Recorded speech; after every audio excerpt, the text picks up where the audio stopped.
Hello everyone! Magandang araw. Nakalimutan ko may pasok na pala kami ngayon.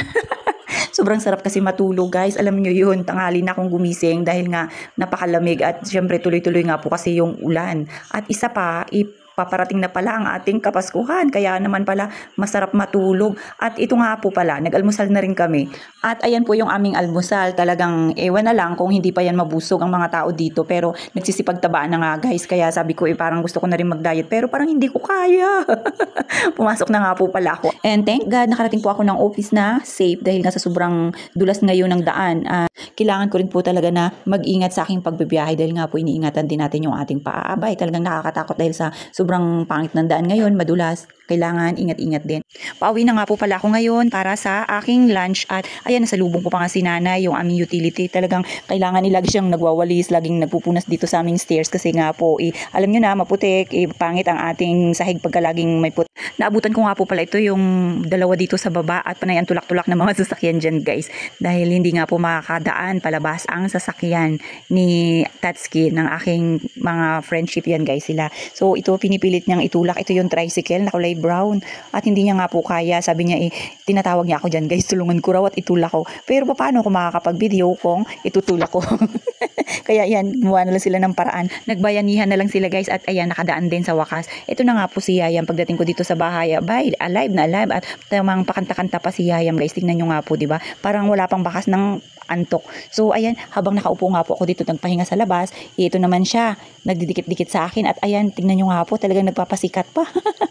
Kinakantahan pa ako niyan guys, kaya tuwan-tuwa ako sa kanya pagka nakikita ko siya na ganyan yung kanyang mukha, talagang alive na alive. Kita nyo naman po, diba? Super nakakatuwa pong tingnan yung bata pagka ganyang malusog at nakikita. Sulit na sulit ang ating pag-aalaga sa ating mga anak, diba? Pagka nakikita natin ganyang kalusog ang ating little boy.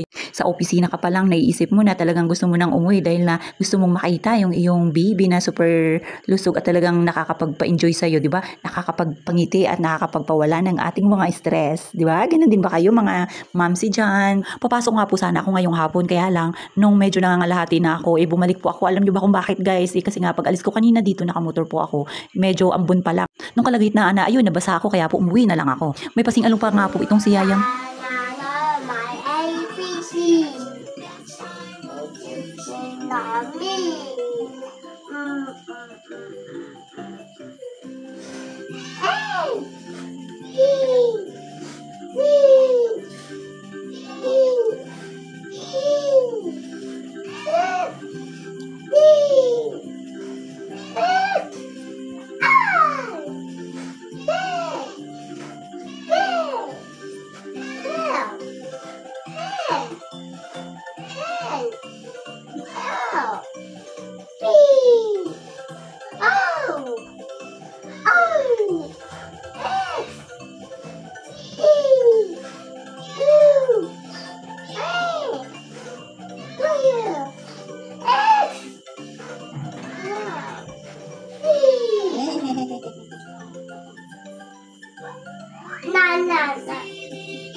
Abay, mukhang nasa mood itong aming little baby na kumanta.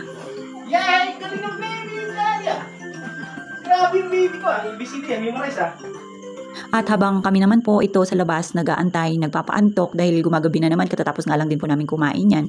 At itong sila nanay at yaya may wala na rin pong gagawin, kaya nandito po kami ngayon sa labas para magpaantok guys. Super aga pa nga po, ay hindi na mag-brown out dahil paulit-ulit na lang patay sindi ang ilaw dito guys. Naku po, ginawang Christmas light talaga naman dahil nga siguro malapit na ang December. So paano ba yan guys? Kita-kits na lang ulit sa susunod na video. Salamat po sa panonood. Bye-bye po.